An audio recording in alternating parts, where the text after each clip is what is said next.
just written down here as a note to myself, this broad concept of language/story, then a little arrow, activation of certain networks and association between networks. And it's that arrow that goes from activation to association. I mean, that's where the intervention happens, isn't it? Yeah. We want to reassociate activations in neural networks with create new associations. And that's the memory reconsolidation theory. Yeah. I think one of the nice things about RRT is you can create that association without ever addressing a trauma. So when somebody comes in and says, I was sexually assaulted, we don't go into all the details of that because that's going to activate more of the fight or flight response based on how it's stored in our brains to fight or flee that. And so when you have a thought, your body goes into that fight or flight response.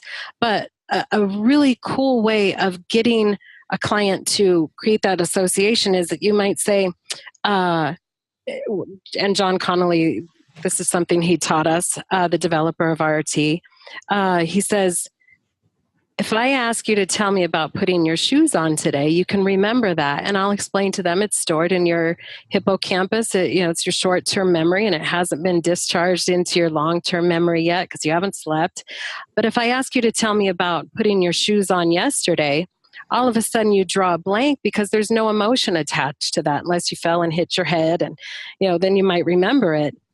But if I say to you, what do we do about you putting your shoes on yesterday? All of a sudden your brain automatically gets it. There's nothing I need to do about what's not happening. And so you've created that knowing what it feels like to not do anything about what's not happening. And you let them feel that for a minute. And then we apply it to, well, what do we do about you being sexually assaulted 15 years ago? And it causes that disagreement.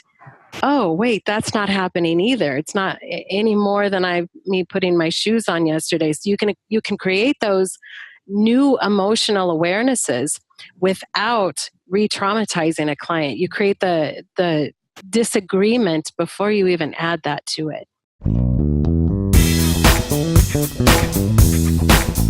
Well, if you want to know more about the science of psychotherapy, come across to our website, thescienceofpsychotherapy.com, and our podcast of the same name, and learn more about the science of you.